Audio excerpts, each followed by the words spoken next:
بسم الله الرحمن الرحيم. الحمد لله الذي بنعمته تتم الصالحات. اللهم اهدنا الصراط المستقيم وبك نستعين يا فتاح. اللهم اهدنا الصراط المستقيم. اللهم اهدنا الصراط المستقيم وبك نستعين يا فتاح. اللهم صل على سيدنا محمد وعلى ال سيدنا محمد وبارك وسلم. اللهم صل على سيدنا محمد وعلى ال سيدنا محمد وبارك وسلم. اللهم صل على سيدنا محمد وعلى ال سيدنا محمد وبارك وسلم. Page number 303.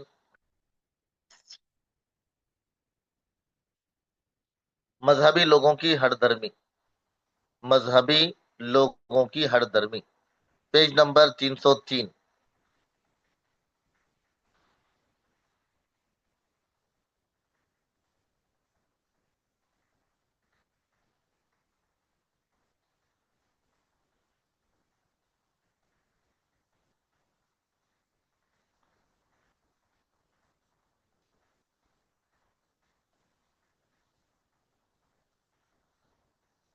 یہاں پر جو ہے ہم لوگوں کو بس اتنی بات سمجھنی ہے کہ بگڑے ہوئے مذہب داروں کے دلوں میں جب کسی اثر کرنے والی دعوت اس کو ترقی ملتی ہے تو ظاہر سی بات ہے اس کے جو داعی ہوتے ہیں ان کے خلاف لوگوں کے دل میں کینہ پیدا ہوتا ہے اور ان کے لیے سمجھنے اور سمجھانے کے دروازے وہ بند کر کے مناظرے کے دروازے کھول لیتے ہیں. مناظرے یعنی اسلام کے بارے میں ڈیبیٹس اور کوئی بھی بے تکی باتوں کے بارے میں ڈیبیٹس اس کو کہتے ہیں مناظرہ. 303. اب انہوں نے بھی جو ہے یہود نے جگہ جگہ ڈیبیٹس کے سسٹم اور ڈیبیٹس کے پلاننگ کرنے لگے. Page number 304. اصل ڈیبیٹ کا کیا مطلب تھا, مناظرے کا کیا مطلب تھا کہ میں نہیں مانوں گا.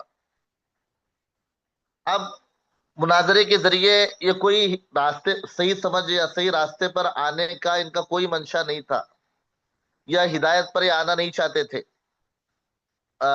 مناظرے یعنی ڈیبیٹ کے ذریعے جو ہے وہ بس لوگوں میں شکوک اور شبہات پیدا کرنا چاہتے تھے, لوگوں میں شک پیدا کرنا, لوگوں کو کے اندر شبہات پیدا کرنا اور ان کو حق اور جو ہے صحیح دعوت کو قبول کرنے سے ان کو پیچھے ڈھکلنا, یہ ان کا پلاننگ تھا یہود کا.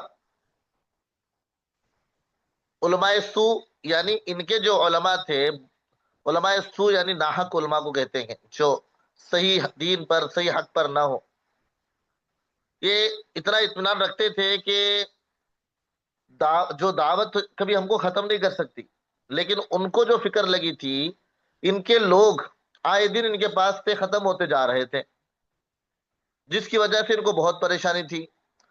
اور عبداللہ ابن سلام کے اسلام قبول کرنے کے بعد تو ان کے جو بحث اور بڑھ گئی, ان کے ڈیبیٹس اور بڑھ گئے, ان کی پوچھ تاچھ اور بڑھ گئی اور ان کی لاجک باتیں جو ہے منطقیت یعنی لاجک باتیں جو ہے وہ بھی بڑھ گئی.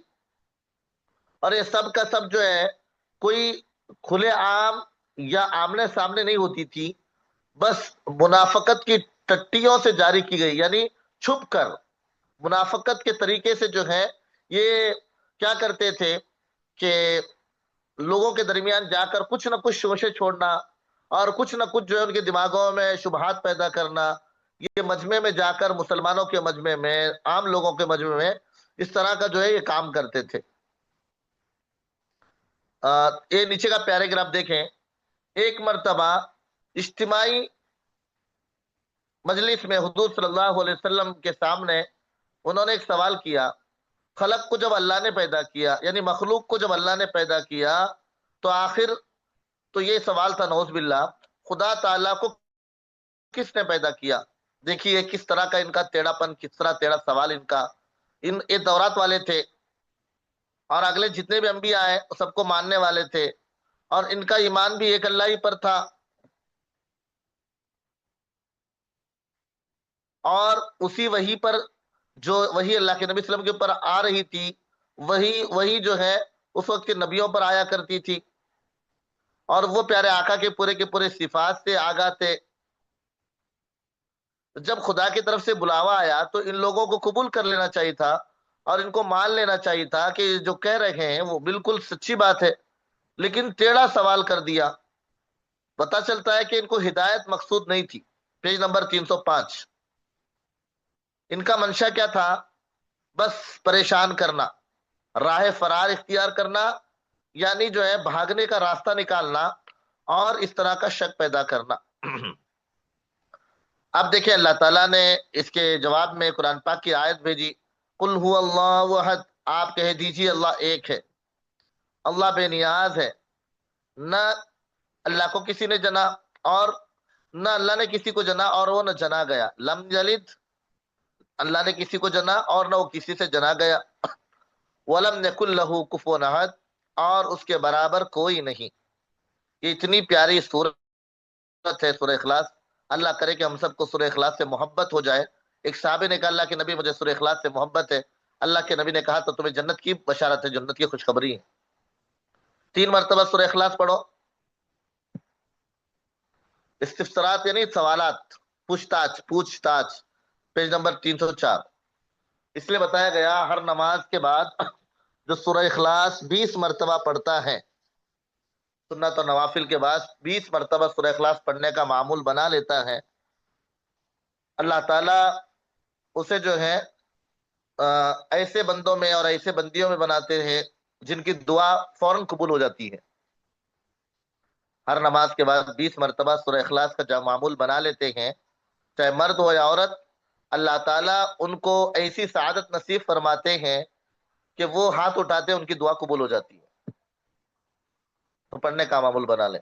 جی، اب یہاں پر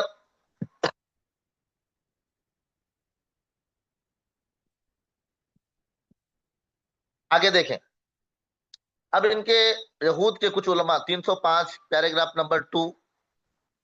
جی، جب دعا کریں تو ہمارے لیے بھی دعا کریں۔ اب یہاں پر دیکھیں کہ 305 پر دوسرا پیراگراف جو ہے،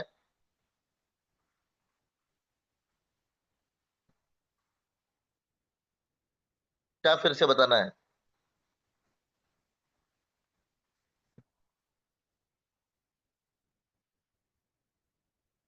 یہ جو ٹیڑھے میڑے سوال کر رہے تھے اس کے جواب میں اللہ کے نبی صلی اللہ علیہ وسلم پر آیتیں اتری، قل اللہ احد، آپ کہہ دیجئے اللہ ایک ہے، اللہ بے نیاز ہے، اس نے کسی کو نہیں جنا اور نہ وہ کسی سے جنا گیا، اور اس کے برابر کوئی نہیں۔ یہ سورہ اخلاص جو ہے توحید کے بارے میں اور جو ہے خالص اللہ کی وحدانیت کے بارے میں، یہ سورت زبردست سورت ہے۔ اس لیے بتایا گیا کہ کوئی 3 مرتبہ اس کو پڑھے گا تو 3 مرتبہ جو پڑھے گا تو بتایا گیا کہ ایک بار پڑھنا تہائی قرآن ہے، 2 بار پڑھنا جو ہے وہ 2 تہائی قرآن ہے، یعنی 3 بار پڑھنا یہ پورے قرآن پڑھنے کا ثواب ہے، سورہ اخلاص۔ جی، اور اسی طرح بتایا گیا کہ 20 مرتبہ ہر نماز کے بعد سورہ اخلاص کو پڑھنے کا معمول بنا لیں۔ اللہ تعالیٰ مستجاب الدعوات میں سے بناتے ہیں، یعنی ہاتھ اٹھاتے ہیں تو دعا قبول ہو جاتی ہے۔ اب ایسا نہیں ہونا کہ ہم لوگ حرام بھی کھا رہے ہیں، گالیاں بھی دے رہے ہیں، جھوٹ بھی بول رہے ہیں، حسد بھی کر رہے ہیں، اور پھر ہر نماز کے بعد 20 بار پڑھ رہے ہیں، تو ظاہر سی بات ہے، تو آپ لوگ خود سمجھ سکتے ہیں، سردی ہوئی ہے، گولیاں بھی کھا رہے ہیں اور بارش میں بھیگ بھی رہے ہیں، تو کیا خیال ہے آپ کا؟ سردی ختم ہو جائے گی؟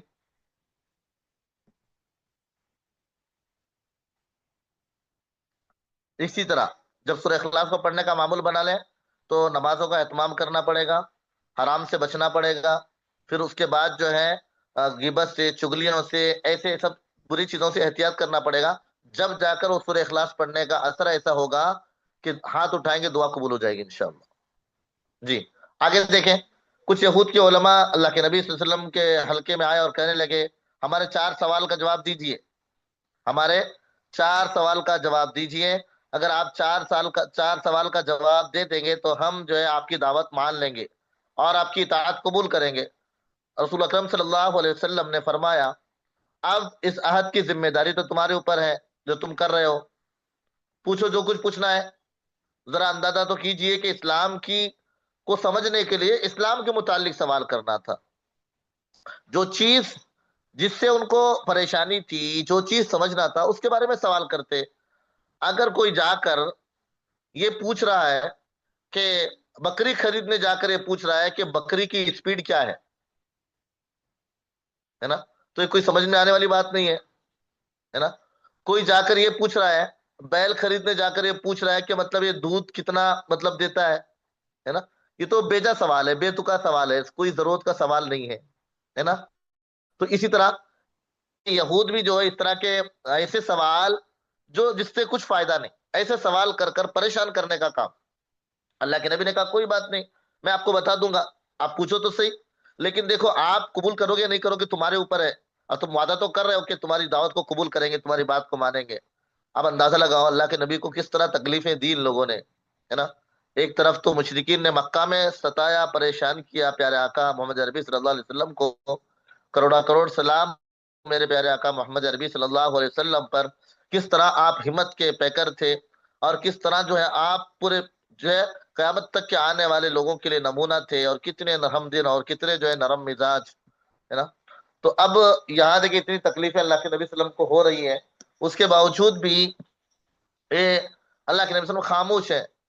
پھر اس کے بعد ان کا 4 سوال کیا تھے؟ پہلا سوال تھا بچہ ماں کے مشابہ کیوں ہوتا ہے جبکہ وہ اپنے باپ کے نطفے سے تشکیل پاتا ہے؟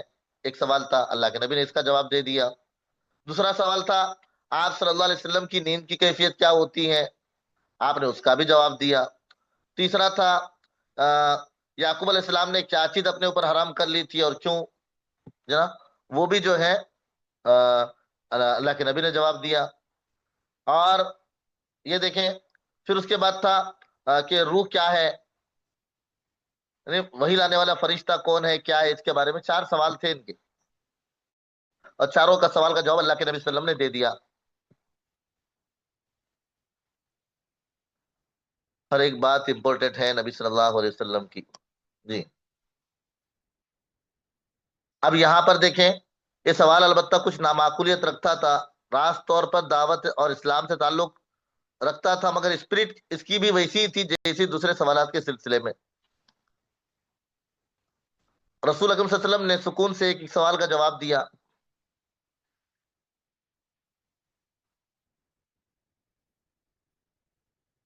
پیج نمبر 306، جی۔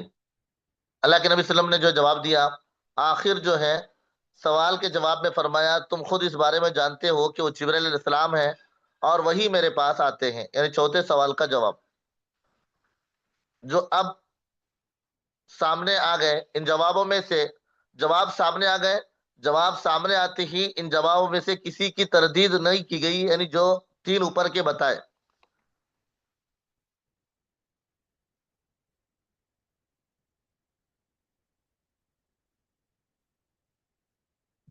لیکن 4 سوالوں کے جواب آپ کو سن کر کچھ کرنا نہیں ہے، صرف اتنا یاد رکھو کہ 4 سوال کے 4 سوالات تھے،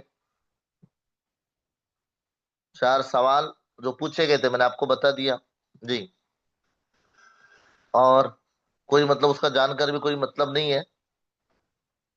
اور چوتھے سوال جو ضروری ہے وہ دیکھیں، لیکن پھر بھی علم کے اعتبار سے سن لیں۔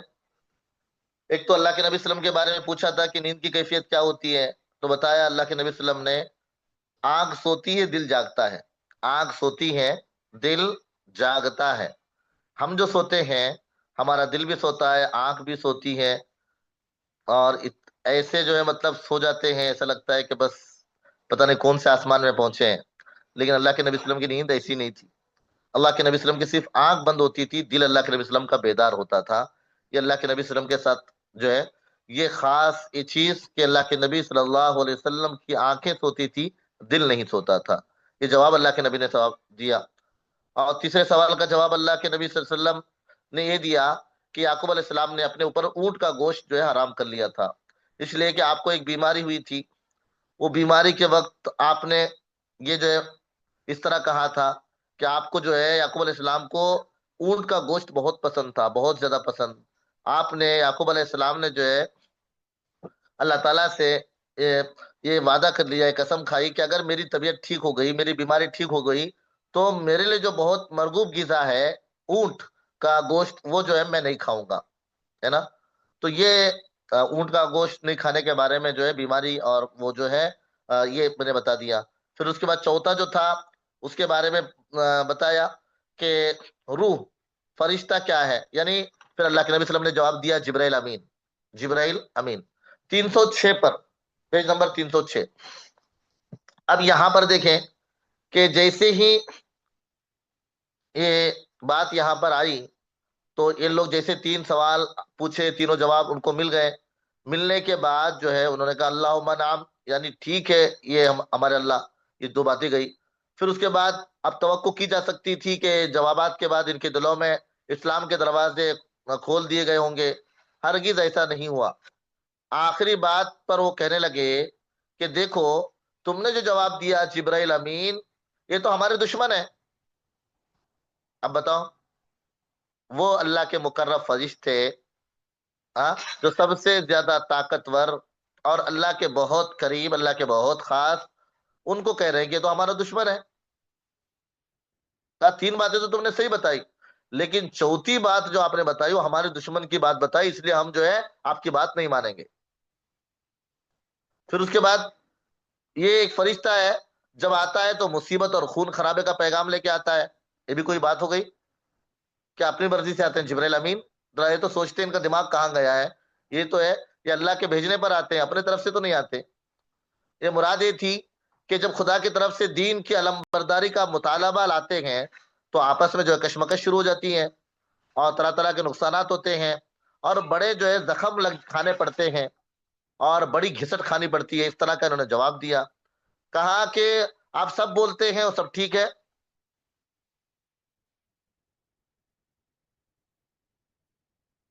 آپ جو بولتے ہیں سب ٹھیک ہے، ہم سب مانتے ہیں، لیکن آپ کے پاس جو بیچ میں جو فرشتہ جو واسطہ ہے نا، اس کی دشمنی کی وجہ سے ہم آپ کی بات نہیں مانتے۔ اب بتاؤ کس طرح کی شرارت ہے نا۔ پھر اس کے جواب میں قرآن پاک کی آیت اللہ تعالیٰ نے بھیجی، کل ما كان عدوا لجبريل فإنه نزله على قلبك بإذن الله مصدقا لما بين يديه وهدى وبشرى للمؤمنين۔ کہہ دیجئے، آپ کو عربی قرآن کی آیت اور دوسرا کوئی ہے تو وہ یاد کرنے کی ضرورت نہیں ہے، ترجمہ سمجھ لیں، مفہوم سمجھ لیں، یہی کافی ہے جی۔ یعنی کہہ دیجئے محمد صلی اللہ علیہ وسلم کہ جو کوئی جبرائیل علیہ السلام کا دشمن ہو تو وہ کان کھول کے سن لیں، قرآن اللہ تعالیٰ نے تمہارے دل پر اپنے فرمان کے تحت اتارا ہے، جبرائیل امین نے نہیں اتارا ہے، اللہ نے اتارا ہے، جو اپنے سے پہلے کی آسمانی کتابوں کی تصدیق کرتا ہے اور ایمان لانے والوں کے لیے ذریعہ ہدایت و بشارت ہے نا۔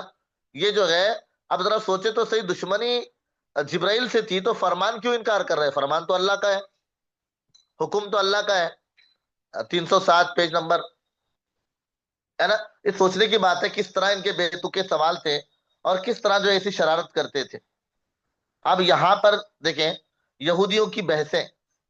اب ایک مرتبہ کیا ہوا، اللہ کے نبی صلی اللہ علیہ وسلم نے بات کرتے کرتے سلیمان علیہ السلام کا ذکر آیا، تو سلیمان علیہ السلام کا ذکر آتے ہی یہودی حلقوں میں چرچا ہونے لگا۔ کیا چرچا ہونے لگا؟ ہر طرف یہ کہا جانے لگا کہ دیکھو محمد صلی اللہ علیہ وسلم تو انوکھی بات کرتے ہیں، وہ کہتے ہیں کہ سلیمان علیہ السلام ابن داؤد وہ پیغمبر تھے، خدا کی قسم وہ تو ایک محض جادوگر تھے، نعوذ باللہ۔ دیکھو انبیاء کو کس طرح تکلیف دیتے تھے۔ سلیمان علیہ السلام اللہ کے سچے بندے تھے اور اللہ کے نبی تھے، اور اللہ کے جو ہے بہت زیادہ مقرب یہ بندے تھے، اور زبردست جو ہے آپ کی خدمات رہی ہیں سلیمان علیہ السلام کی۔ اب ان کے بارے میں ایک کیا مشہور ان لوگوں نے کر رکھا تھا، یہ نعوذ باللہ جادوگر ہے نا۔ اب بتاؤ نبی کو جادوگر کہنا یہ کتنی بری بات ہے۔ سن رہے ہیں آپ لوگ کس طرح اللہ کے نبی صلی اللہ علیہ وسلم کو تکلیفیں دینے اور کس طرح جو ہے پلاننگ کر کے، اور کس طرح کی گھٹیا ذہنیت کے لوگ تھے، ہے نا۔ اب پھر اس کے بعد جو ہے وہ چاہے بابل، یعنی بابل کا جو کنواں ہے، اس کے کچھ قصے مشہور تھے، وہ شیطان کی طرف سے کچھ ایسے تھے اور جس کی وجہ سے انہوں نے سلیمان علیہ السلام سے جوڑ کر آپ کو جادوگر بتا دیا جی۔ ہاں، اب تکلیفوں پر تکلیفیں اللہ کے نبی صلی اللہ علیہ وسلم کو۔ پھر اس کے بعد دیکھیں یہاں پر جو بات بتائی گئی ہے، اللہ کے نبی صلی اللہ علیہ وسلم کو مشرکین کے مقابلے میں اہل کتاب یعنی یہ یہود جو ہیں، ان کو اہل کتاب کہتے ہیں، کتاب والے، تو ان کے طریقے کچھ پسند تھے۔ مطلب کیا تھا کہ یہ اگلے انبیاء کے دین پر ہیں، اسی لیے کچھ باتیں ان کی پسند کرتے تھے، جیسے جو ہے مانگ نکالنے کے بارے میں آپ صلی اللہ علیہ وسلم نے اس معاملے میں مشرکین کی مخالفت کی۔ مانگ کے بارے میں جو ہے،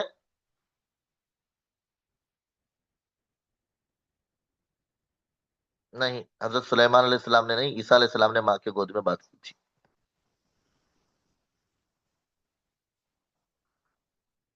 بابل کا کنواں، بابل ایک جگہ کا نام ہے، وہاں کا کنواں، شاہ بابل۔ جی، اب دیکھیں یہاں پر جو ہے مانگ کے بارے میں اللہ کے نبی صلی اللہ علیہ وسلم مشرکین کی مخالفت کرتے، اور یہود بس یہ نہیں کہیں گے کہ وہ ان کی طرح، بلکہ اللہ کے نبی صلی اللہ علیہ وسلم جو مانگ نکالتے تھے وہ اللہ کے حکم سے۔ کس کے حکم سے؟ یہاں پر کچھ ایسا بتایا گیا کہ کچھ چیزیں ایسی تھی جو اللہ کے نبی صلی اللہ علیہ وسلم کرتے تھے، وہ یہود میں بھی تھی۔ جی، تو مانگ کے بارے میں دیکھیں کہ بیچ میں سے مانگ نکالنا سنت ہے۔ عورتیں اگر خود کی زینت کے لیے سائڈ سے ادھر سے ادھر سے صرف اپنی زینت کے لیے اگر مانگ نکال رہی تو صحیح ہے، اگر غیروں کے یا کسی ایکٹر کے طریقے پر مانگ نکال رہی ہے تو یہ جائز نہیں بتایا گیا کہ یہ غلط ہے۔ جی، مسئلہ آیا اس لیے میں نے بتا دیا۔ مدینے کے یہود عاشورہ کے دن روزہ رکھتے تھے، آپ صلی اللہ علیہ وسلم نے بھی اس دن روزہ رکھا، اور اسی طرح جو ہے کسی یہودی کا جنازہ گزرتا تو آپ صلی اللہ علیہ وسلم کھڑے ہو جاتے۔ ہاں، مانگ نکالنا سنت ہے۔ جی،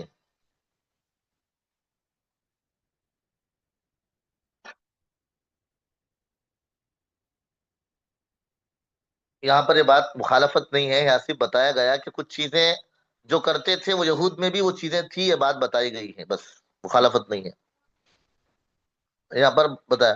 اب یہاں پر جو ہے وہ جنازہ یہودی کا جاتا تو اللہ کے نبی صلی اللہ علیہ وسلم کھڑے ہوتے، تو اب اس سے ایک سوال پیدا ہوتا ہے کہ کسی غیر مسلم کا جنازہ جا رہا ہو تو کھڑے ہونا ہے یا پھر اس کے پیچھے چلنا ہے؟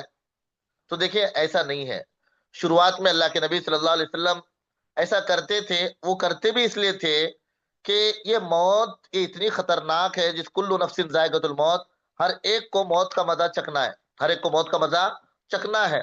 اس موت اور اس کے جو ہے جو ہے موت اور موت کے جو ہے وہ جو چیز ہر ایک کو آنے والی ہے، اس فکر میں اللہ کے نبی صلی اللہ علیہ وسلم کھڑے ہوتے ہے نا۔ لیکن بعد میں اللہ کے نبی صلی اللہ علیہ وسلم نے کھڑا ہونا بھی جو ہے،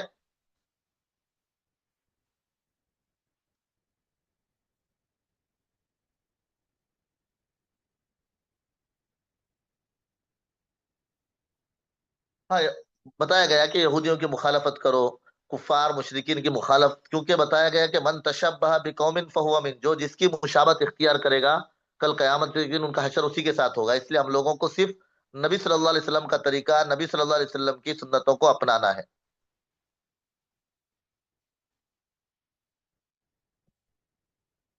اقرب مانی زیادہ قریب، زیادہ قریب۔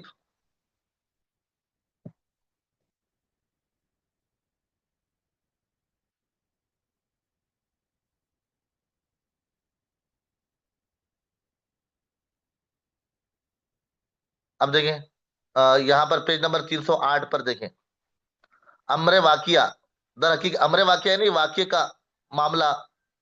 جی، یہ تھا کہ یہودیت کا غالب تو اس مذہب کے مفاد پرست نام نہاد عالموں اور دنیا پرست پیروں نے پوری طرح مسخ کر ڈالا تھا۔ یعنی یہ نام نہاد لوگوں نے جو ہے، نہاد لوگوں نے جو ہے اس مذہب کو پورا کا پورا انہوں نے جو ہے مطلب بدل دیا تھا، اور اس طرح جو ہے مطلب بالکل اس کی اصلیت کو ختم کیا تھا۔ حالانکہ موسیٰ علیہ السلام جس دن کو لائے تھے وہ وہی اسلام تھا جسے سارے ہی انبیاء نے شرائط کے تھوڑے بہت تبدیلی کے ساتھ، فرق کے ساتھ، تفاوت کچھ فرق کے ساتھ پیش کیا تھا۔ اب وہی اسی کو حضرت محمد صلی اللہ علیہ وسلم دنیا کے سامنے رکھ رہے تھے۔ اب ان کو یہی رشتے کی وجہ سے یہود کو خوش ہونا تھا، اللہ کے نبی کا ساتھ دینا تھا، اور اس وجہ سے بھی کالب یعنی یہ سمجھیں کہ یہ بس اب بے جان کالب یعنی بے جان روح، بے جان جسم، یہ کالب بے جان یعنی ایک کالب کہتے ہیں ایک خلیے کو، اور ایک جو ہے کوئی جسم کو، یہ قالب بے جان بھی ہو چکا تھا، یعنی یہ جسم بے جان ہو چکا تھا، یہ جسم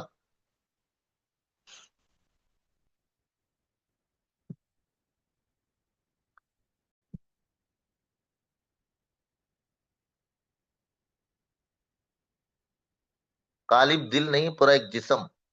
جی. قلب مانی دل کے آتے ہیں، قلب مانی دل کے آتے ہیں. جی. اب یہاں پر دیکھیں تو ان کو اللہ کے نبی صلی اللہ علیہ وسلم کا ساتھ دینا تھا اور خوش ہونا تھا کہ ہمارے جو انبیاء لے کر آئے جس پر ہم ہیں اسی کی وجہ سے جو ہے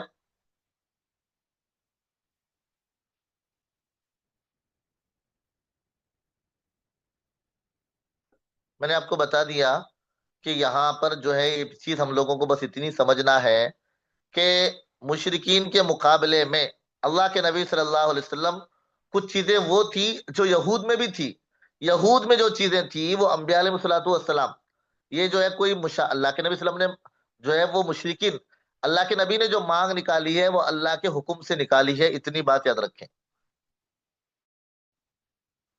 اب یہاں پر جو ہے آگے کے بارے میں، یہ دعوت کا مقصد کیا ہے؟ دعوت کا مقصد ہے کہ اصل جو ہے یہ نام یا جو ہے آپس میں گروہ بندی یا اپنے اعتبار سے طاقت الگ نہیں، بلکہ جو ہے اصول و عمل کا نام دعوت ہے. دعوت کا مقصد کیا ہے؟ اصول اور عمل. اصول اور عمل. یہودیوں سے کوئی بھی ہو، چاہے یہودی ہو، چاہے عیسائی ہو، چاہے سابی ہو. سابی کہتے ہیں بددین کو، بددین کو، مجوسی کو. جی. تو یہ کوئی بھی ہو، اگر در حقیقت میں یہ لوگ جو ہیں اس کو دیکھیں.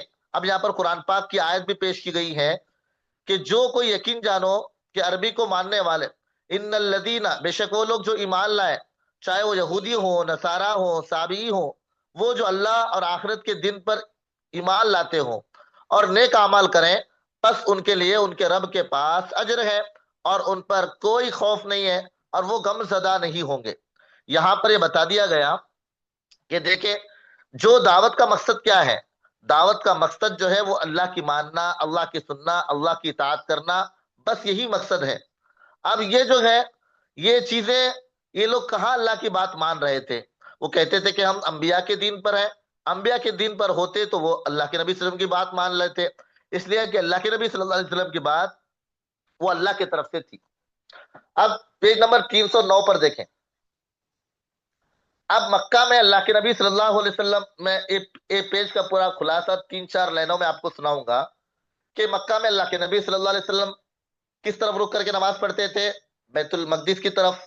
اس وجہ سے کہ اللہ کے نبی صلی اللہ علیہ وسلم کا یہ منشا تھا اور اللہ تعالیٰ کی یہ حکمت تھی کہ اس کے ذریعے جو ہے وہ عربوں کا غرور ٹوٹ جائے، عربوں کا غرور ٹوٹ جائے. اور پھر اس کے بعد اللہ تعالیٰ نے جب آپ مدینہ میں آئے، مدینہ آنے کے بعد کچھ مہینوں کے بعد اللہ تعالیٰ نے آپ کو حکم دیا کہ آپ جو ہے وہ بیت المقدس کے بجائے آپ رخ کر لیں کس کا؟ کعبۃ اللہ کا.